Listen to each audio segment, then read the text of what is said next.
Bueno, estoy muy contento, mis queridos hermanos y hermanas, de poder iniciar con ustedes un seminario que a mí me parece es sustantivo para nuestra experiencia espiritual. Centinelas de la verdad presente tiene un significado profético, para mi gusto, asombroso. Y queremos indagar en la palabra del Señor de qué se trata esta preciosa revelación para el tiempo del fin. Quiero invitarles a abrir la palabra de Dios en el libro de Apocalipsis, el capítulo 4. Después que Jesús fue alzado por la nube de ángeles que lo trajo de retorno al cielo, el Señor reveló los acontecimientos que habrían de conmover a la Iglesia a través de toda la historia y especialmente durante el tiempo del fin. Y la visión que vamos a mirar ahora es una visión que corresponde a los primeros años del desarrollo de la Iglesia cristiana en el mundo. Estamos hablando entre el año 31 y el año 34 de nuestra era. Fíjese lo que dice la palabra del Señor.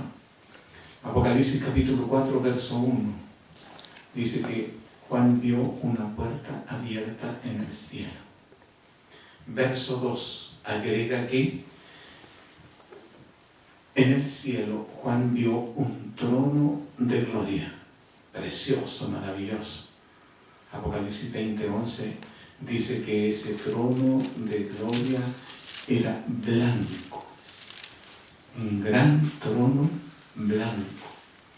Isaías capítulo 6, verso 1 añade que ese trono era alto y sublime, un gran trono blanco, alto y sublime. Y Daniel en la profecía capítulo 7, verso 9, dice que ese trono era como llama de fuego. Eso es lo que vio el profeta. Un gran trono blanco, alto y sublime, semejante a una llama de fuego.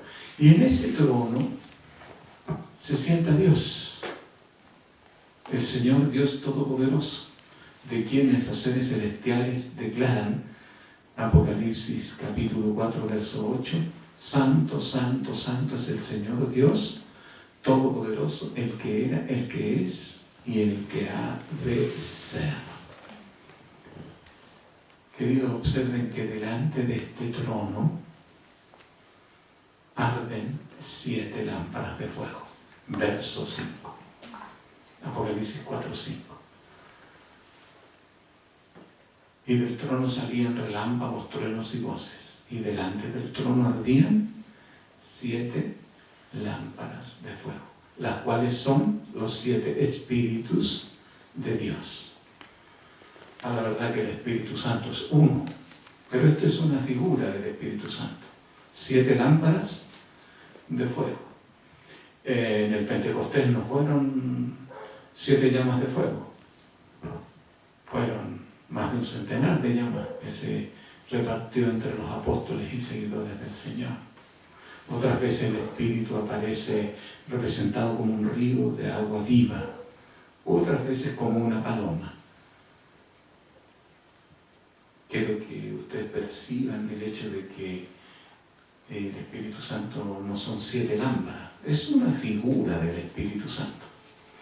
Y para concluir la visión, en Apocalipsis 5, verso 6, el profeta vio a Jesús en medio del trono, en medio de los 4 seres vivientes, en medio de los ancianos. Jesús estaba de pie como un cordero inmolado.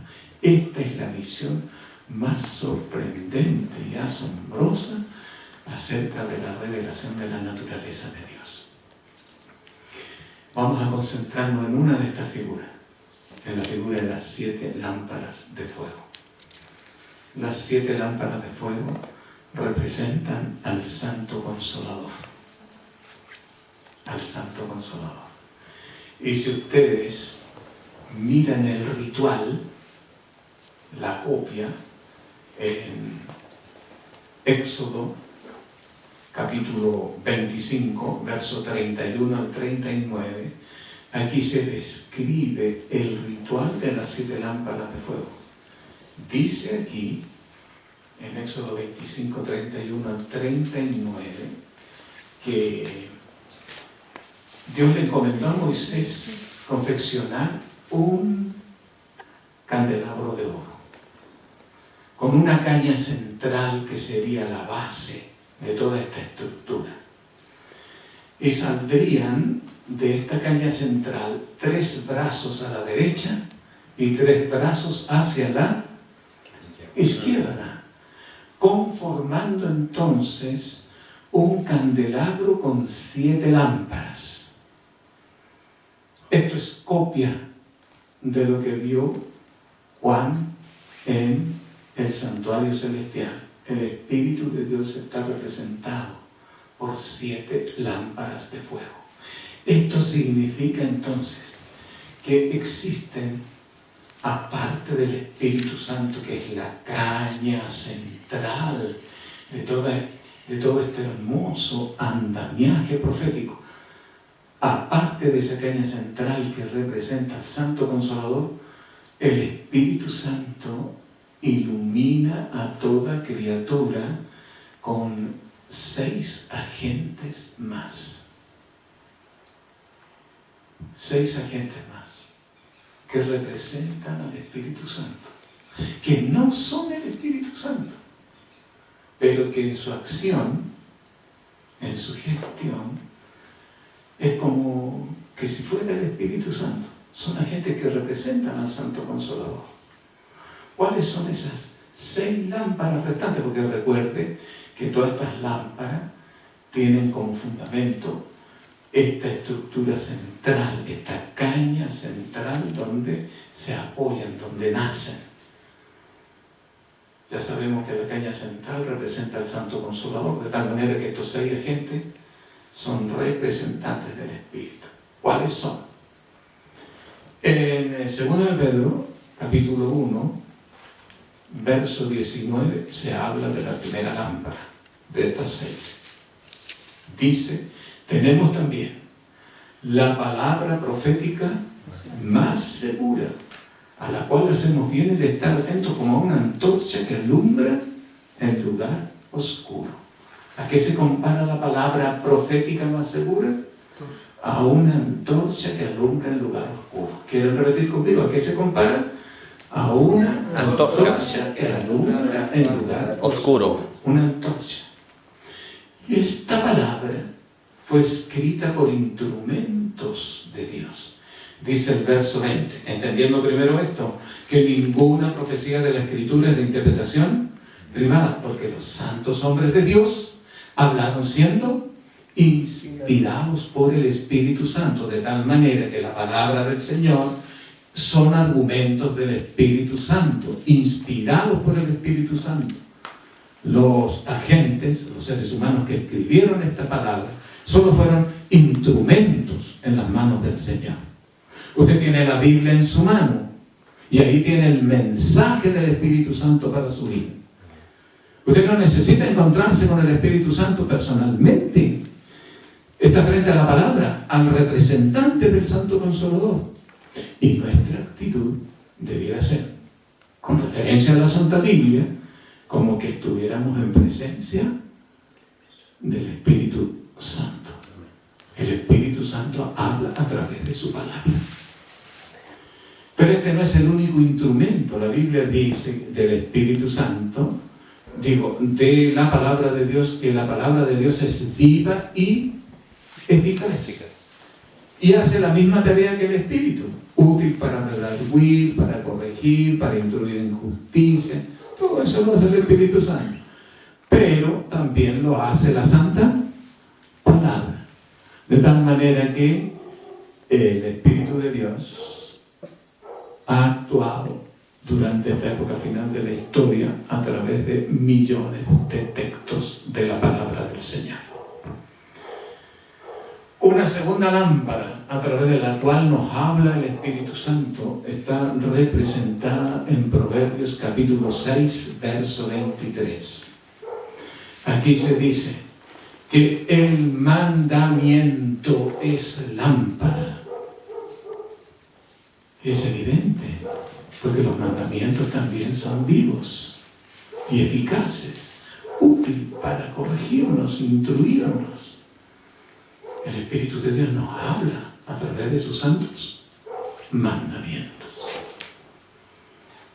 Una tercera lámpara está tomada de la revelación que aparece en Génesis 1, 14 al 16.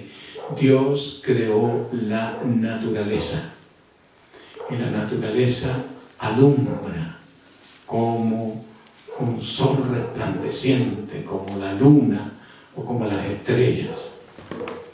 Si usted quiere confirmarlo con el Salmo 19.1, la palabra del Señor dice que el cielo cuenta la gloria de Dios y el firmamento anuncia la obra de sus manos. El cielo habla, el firmamento cuenta, las plantas, la naturaleza, las montañas, las flores, el viento, los pájaros, todo habla de la gloria de Dios. Dios nos habla por su palabra, Dios nos habla por sus mandamientos. El Espíritu Santo nos habla por la naturaleza. Pero no son las únicas lámparas a través de las cuales agentes vivos de salvación, el Señor Dios Espíritu Santo se dirige a nosotros. En Apocalipsis capítulo 1, versos 12 y 13, se ve a Jesucristo caminar por medio de 7 candeleros. Y esos candeleros identifican a la iglesia. Sí, porque a través de toda la historia, la iglesia ha estado presente. Y el Espíritu Santo ha hablado a través de la iglesia. La iglesia es la comunidad de creyentes. No son los edificios, no son los templos. La iglesia somos las personas. Y el Espíritu Santo habla a través de la iglesia, como un candelero que alumbra a toda la humanidad. De tal suerte que toda la historia del hombre ha contado con estos agentes. La palabra, los mandamientos, la naturaleza, la iglesia. También, como un quinto agente a través del cual nos habla el Señor, conforme a lo que está escrito en su santa palabra, que brilla con una gloria inmarcesible, es la obra de Jehová. Lo que el Señor hace, sus prodigios, sus milagros, sus intervenciones en la historia, todo lo que el Señor dice es una luz de gloria que alumbra al ser humano. Y para concluir, digamos que el sexto agente a través del cual el Espíritu nos ha hablado ha sido a través de instrumentos, los llamados profetas. Dios nos habló a través de Moisés.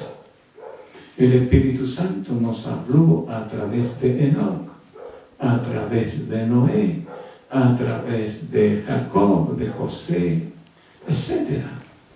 A través de toda la historia. Así lo dice Hebreos capítulo 1, verso 1. Dios, habiendo hablado muchas veces y de muchas maneras,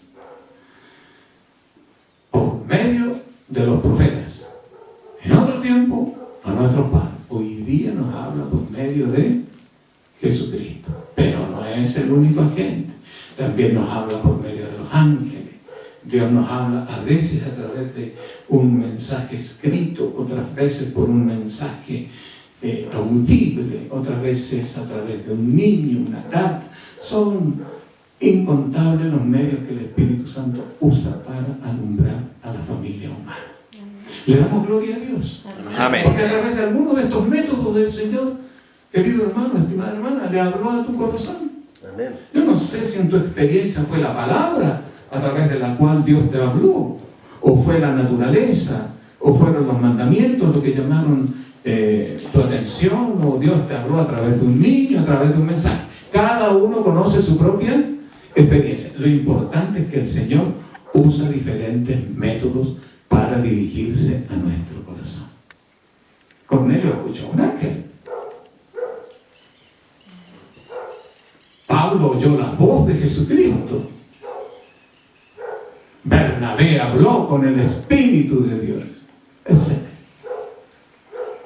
O sea, esta visión de Apocalipsis capítulo 4 nos garantiza que desde la cobertura del Espíritu Santo siempre el Señor va a hacer todos los esfuerzos por darnos a conocer su luz, para darnos a conocer sus planes, para darnos a conocer sus argumentos. No puedo menos que decir entonces: bendito sea nuestro amante consolador, el Señor Dios Espíritu Santo. Cada uno puede hacerse un autoexamen para poder definir cuál fue el método que Dios usó con tu corazón. Puede que la gran mayoría haya sido llamado por la palabra o por algún agente de la iglesia. Vaya usted a saber, su corazón lo conoce usted. Querido, pero quiero llamar su atención a un hecho. El Señor colocó estos agentes para alumbrar nuestra vida. Pero hay un detractor de la luz, un agente de las tinieblas, que ha tratado de apagar estas lámparas en diferentes momentos de la historia. Ha tratado de apagar estas lámparas. Por ejemplo, durante la época de los valdenses, se prohibía estudiar la palabra de Dios. Y en todos los templos de esa época aparecían los textos bíblicos encadenados a una muralla, con un candado. Nadie los podía abrir. Estaba la luz apagada.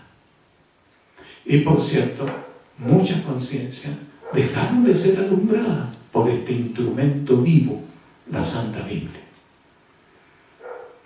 Otras veces fueron los mandamientos, en otros momentos históricos, fueron los mandamientos los que recibieron el ataque del enemigo. A través del cuerno pequeño de Daniel 7, verso 25, se revela que este poder, el cuerno pequeño, se esforzó por cambiar los mandamientos de Dios. Se apagaron. La ley de Dios no alumbró o alumbraba parcialmente. No brillaba el segundo mandamiento porque el cuerno pequeño lo desarraigó. No brillaba el cuarto mandamiento porque el cuerno pequeño lo cambió. No brillaba el 10º mandamiento porque el cuerno pequeño lo quebrantó. Entonces ustedes ven que ya 2 agentes estuvieron apagados en el pasado: la Santa Biblia y los mandamientos de Dios. Las tinieblas aumentaron cuando, durante el sonido de la 4ª trompeta, Apocalipsis capítulo 8, verso 12, se produjeron tinieblas en el sol, en la luna y en las estrellas. O sea, el conocimiento de la obra de Dios, de la naturaleza, de la creación. El cielo cuenta la gloria de Dios. El firmamento anuncia la obra de sus manos. Estuvieron parcialmente apagadas. No hubo conocimiento de la naturaleza. Y este lenguaje fue pervertido por los poderes antagónicos a la verdad en ese tiempo. Durante la 5ª trompeta, Apocalipsis capítulo 9, aumentaron las tinieblas. Se fueron apagando más y más las lámparas, los medios, los instrumentos a través de los cuales el Espíritu Santo le hablaba a la humanidad. ¿Qué aconteció? Un ángel de nombre Apolión, Apocalipsis 9:11, o Abadón, que significa destructor, evidentemente entonces representa a Satanás. Este ángel descendió del cielo, dice el verso 1 de Apocalipsis 9. Y observen que este ángel abrió con una llave el pozo del abismo. Y del pozo del abismo subió un humo espeso, un humo negro, que cubrió el sol. Y el aire se hizo irrespirable. Comparen ustedes la condición del sol en la cuarta trompeta. En la cuarta trompeta se dice que solo un tercio, la tercera parte del sol fue herido. Acá en la quinta trompeta aumentaron las tinieblas y se hicieron globales, porque se dice que toda la tierra fue oscurecida por causa que el sol se ocultó. Estas tinieblas malignas ocultaron el sol para que no iluminara a la familia humana.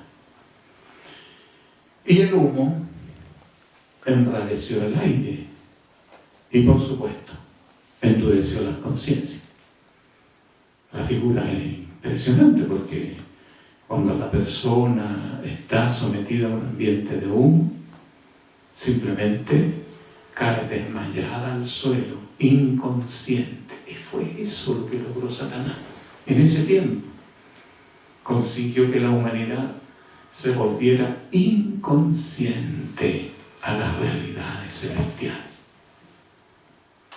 Pero ustedes interpretan tal vez que hasta aquí llegó el avance de las tinieblas. No es así.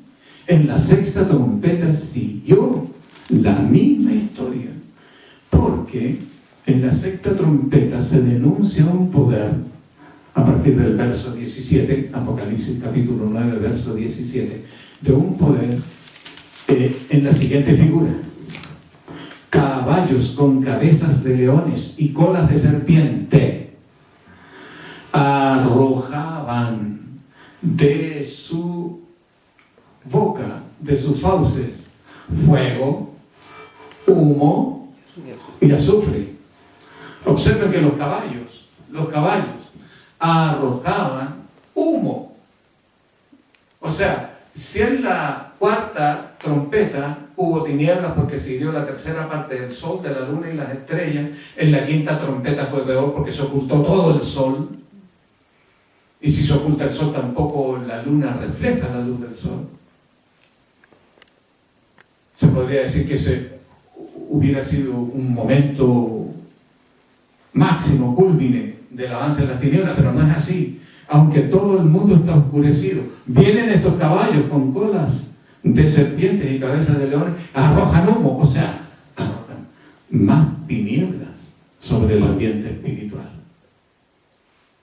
Y seguimos avanzando en la historia, siempre en los momentos de la sexta trompeta, cuando ya estamos en la cercanía del tiempo del fin. El Señor anuncia a través del profeta Isaías, capítulo 60, verso 2, porque he aquí que tinieblas cubrirán la tierra y oscuridad las naciones. Y en ese contexto entramos al tiempo del fin, con un mundo envuelto en tinieblas, con un mundo desconocedor de la palabra, ignorante de los mandamientos, que no ve a Dios en la creación. Y como un broche de maldición, comienzan a aparecer las teorías evolucionistas que intentan explicar que la naturaleza, la verdad es que no habla de Dios, sino que habla de un pasado prehistórico del hombre, basándose en el desarrollo de los primates terciarios y unos cuentos que son inaceptables para quienes creemos en Dios. Entonces, entramos así como a la alborada del tiempo del fin, con tinieblas morales, espirituales, por todos lados. Entonces ahora en Apocalipsis capítulo 10, el Señor hace un milagro. Ha enviado nuevamente a la tierra al principal obrero de justicia, nuestro amante consolador. Amén. Y ahora, Apocalipsis 10, verso 1, después que los caballos del capítulo 9, justamente el capítulo anterior, que tienen cabeza de león y colas de serpiente, que llenaron la tierra con un humo asqueroso de blasfemia, después de eso, aparece este ángel en el cielo. Y como el ángel es glorioso, le acompañan una serie de agentes luminosos. Por ejemplo, el cielo. Se ve el cielo. Por fin se rompen brechas entre las tinieblas y la humanidad comienza a observar el cielo. Además, se ve una nube.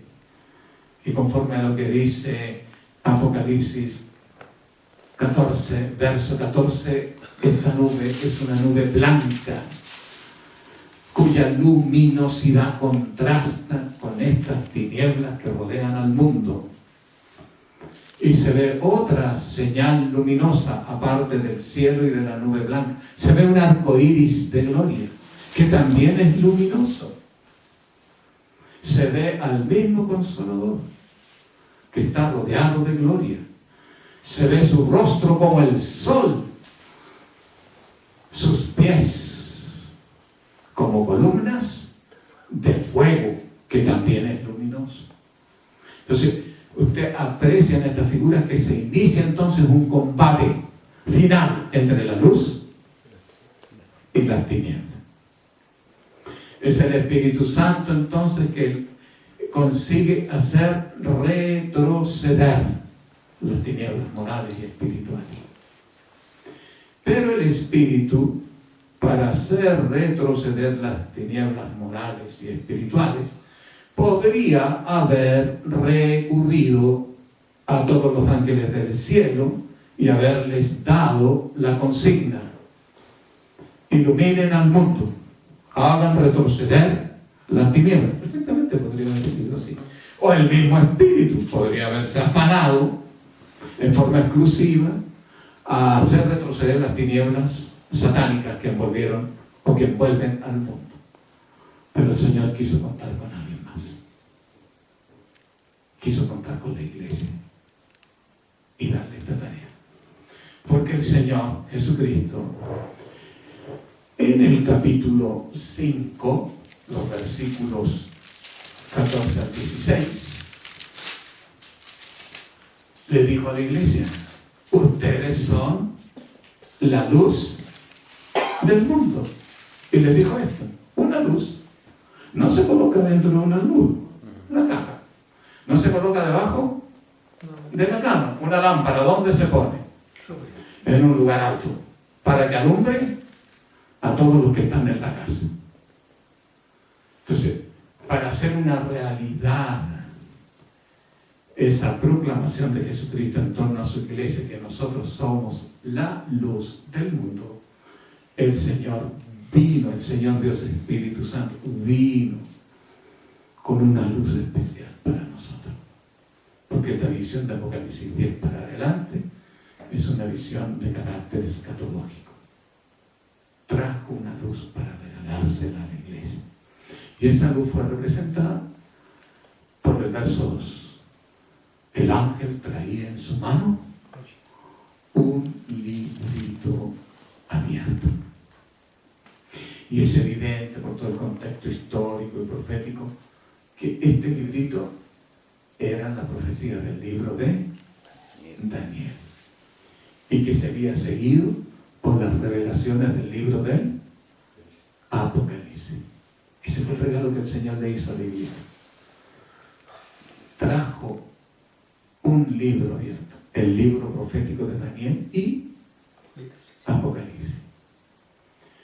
Y a partir del verso 8 se le dice a Juan figura de la iglesia en esta circunstancia, ¿no? Figura de la iglesia. Le dice, pídele al ángel el librito.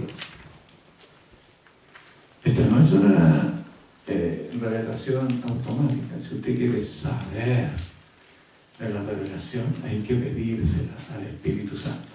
Amén. Y es obvio que hay que pedírsela de rodillas, orando y clamando, suplicando a Dios que nos abra la mente para poder entender su revelación. Pídesela al librito. Siga usted este consejo. Pídale al ángel, al Espíritu Santo, que le revele las profecías de Daniel de Apocalipsis, y el Espíritu Santo con gozo para. Porque aquí dice que el Espíritu, el ángel, le dice a Juan, toma y cómelo. Este comer es evidente que no se refiere a masticar el libro. Comer significa aquí estudiarlo, entenderlo, practicarlo, predicarlo.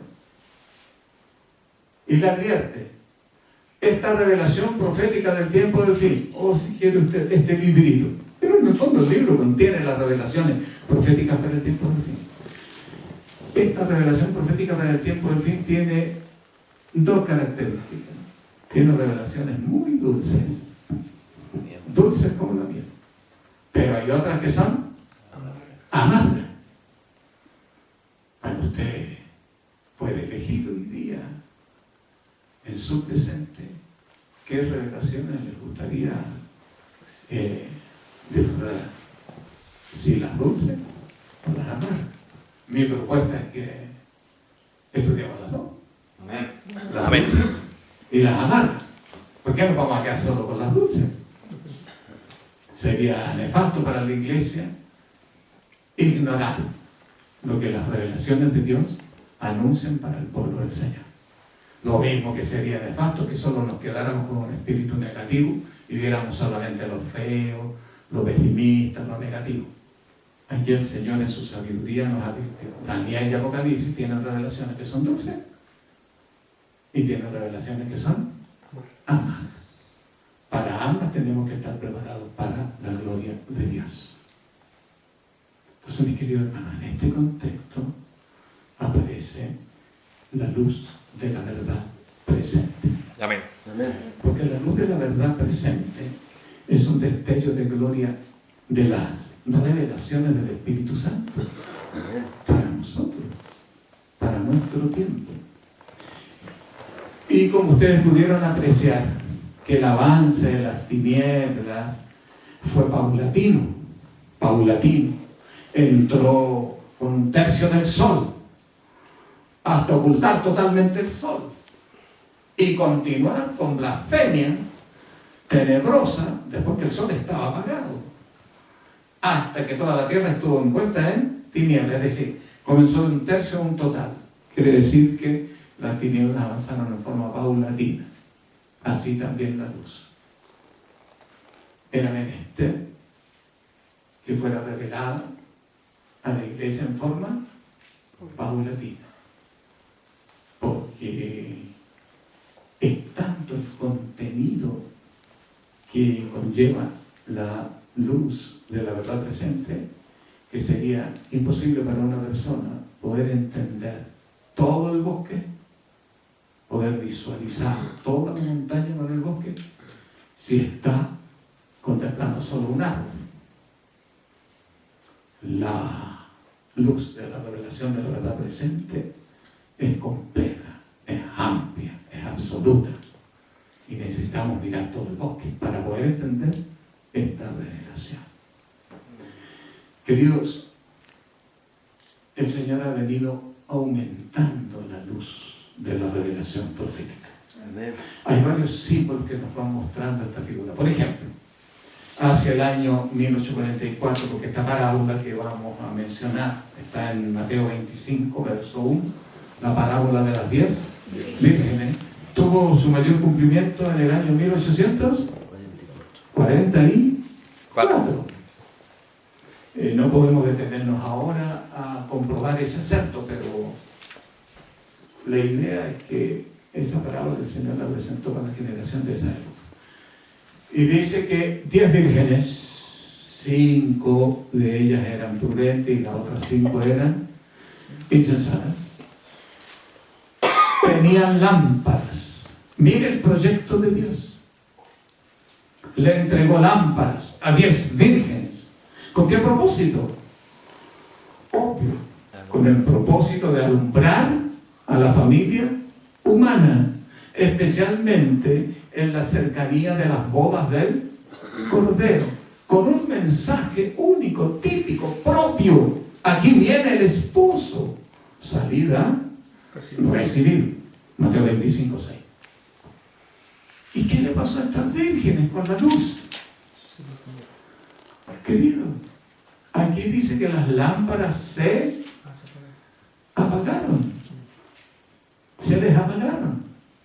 Es decir, que este primer intento del Espíritu Santo por alumbrar a la familia humana no tuvo todo el éxito que el cielo esperó. Porque el diablo también hace su jugada, sus estrategias. Pero cuando se anunció la venida del Hijo del Hombre, entonces estas vírgenes despertaron. Y las que tenían aceite pudieron encender sus lámparas. Y surgió un movimiento profético que anunció el mensaje. He aquí viene el esposo, salida, recibir. Este mensaje, dice la mensajera del Señor en el libro Palabras de Vida del Gran Maestro, se cumplió en el movimiento milerita. ¿En qué movimiento? Milerita. Ellos no tuvieron toda la luz. ¿O sí la tuvieron? No tuvieron toda la luz. Tuvieron una parcialidad de la luz. Algunos dicen, dado que 5 eran prudentes y otras 5 eran insensatas, un 50%. Bueno, si fue un 50, fue un 40, fue un 60, solo el Espíritu Santo estaría en condiciones de evaluar ese testimonio. Pero lo importante es que aquí el Señor hizo un esfuerzo por entregarles la luz a estos siervos, y estos siervos no aprovecharon la ocasión de alumbrar al mundo. No aprovecharon esa oportunidad. Y aunque estaba llegando la luz, gran parte del planeta seguía todavía en oscuridad. Querido, surge entonces un movimiento profético a partir de 1844. Amén. Con otro mensaje lleno de luz. Esta vez representado por la figura de 3 ángeles. Apocalipsis 14:6. Recuerde que este mensaje comienza a predicarse a partir del año 1844. Este es un movimiento post-milerita. ¿Y en qué consistió este movimiento? En que un primer ángel anunciaba el Evangelio eterno a toda nación, tribu, lengua y pueblo, diciendo a gran voz: temed a Dios y darle gloria, porque la hora de su juicio ha llegado. A adorar a aquel que hizo el cielo, la tierra, el mar y las fuentes de las aguas. Luego un segundo ángel que también clamó a gran voz: ha caído Babilonia, la gran ciudad, porque ha dado a beber a todas las naciones del vino del furor de su fornicación. Y un tercer ángel, verso 9, lo siguió diciendo a gran voz. ¿Se fija que va aumentando? Va aumentando la potencia, va aumentando la luminosidad. Si alguno adora a la bestia o a su imagen o recibe la marca en la mano o en la frente, él beberá de la ira de Dios. Y esta progresividad de este movimiento todavía no alcanza su punto culminante, porque su punto culminante todavía está en el futuro. Y su punto culminante es este: un cuarto ángel que aparece en Apocalipsis 18:1, que recoge los fundamentos del mensaje del segundo ángel, y que ahora sí, por fin, llega la victoria final, alumbra a toda la tierra. Dios logrará la victoria. alumbrará a todo el planeta con el mensaje de salvación. Amén. Alumbrará a toda la tierra. Entonces, mis queridos hermanos, algún grupo tiene que hacer esta tarea. Algunos obreros tienen que hacer esta tarea. Y es evidente que para alumbrar toda la tierra con la gloria de Dios, con esta luz maravillosa, es necesario que ese grupo haya estudiado la palabra del Señor, haya estudiado las fuentes de luz. Eso está en el futuro.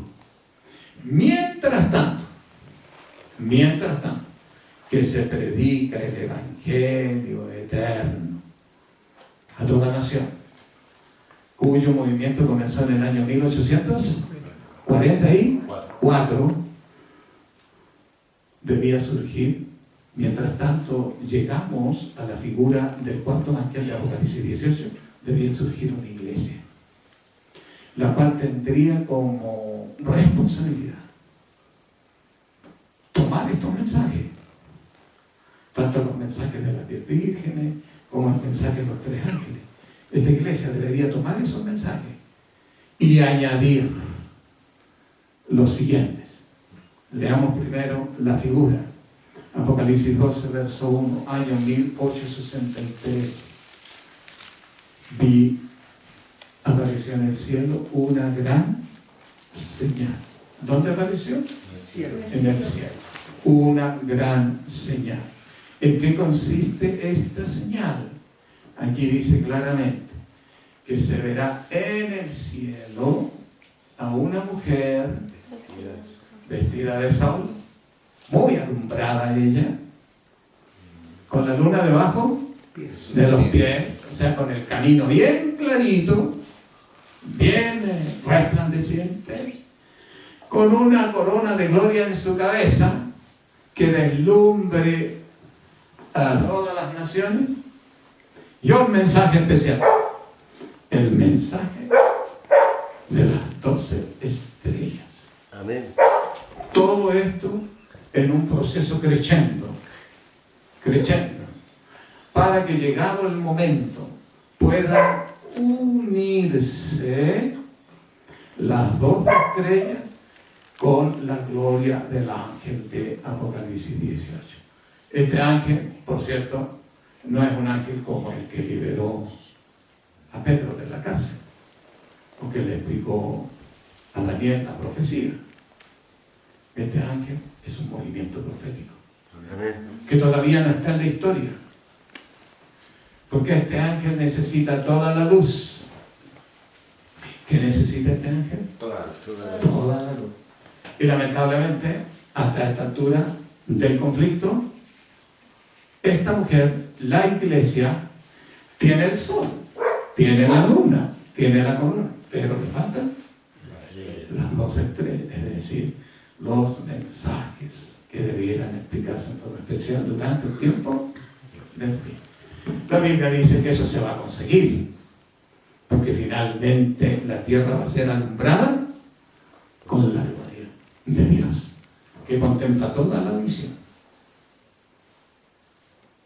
Por eso que tenemos que dedicarnos ahora entonces, en forma especial, a atender esta secuencia de luminosidad. Ya el mensaje milerita pasó. Desde 1844 hasta nuestra época se ha estado anunciando el terrible mensaje angélico. Es lo que ha estado sucediendo. Ya se ve que esta iglesia está alumbrando al mundo con su testimonio, con la palabra de Dios, con los ministerios a la cual el Señor la ha llamado, representada por la corona. Pero falta algo. Faltan las 12 estrellas. Y el Señor nos invita a nosotros a resplandecer con esas estrellas. Amén, amén. Es necesario entonces que nos detengamos a considerar esta figura de la verdad presente.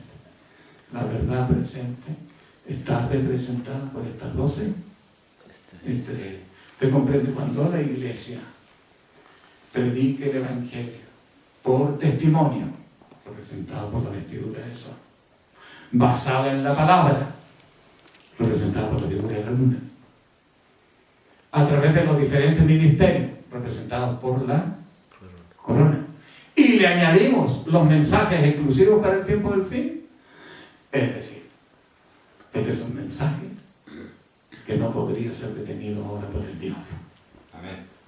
Por eso que nosotros estamos viviendo en este minuto un momento profético, en donde creo sinceramente que el Señor va a iniciar la difusión del mensaje de las 12 estrellas. Amén. Va a iniciar la difusión del mensaje de las 12 estrellas, a las cuales les invito a que comencemos a estudiar a partir de este momento. Amén. ¿Les parece que antes de comenzar a estudiarla, alabemos al Señor con un canto? Amén. Vamos a ponernos de pie entonces y vamos a cantar el 183. Yo no me olvidé de ti.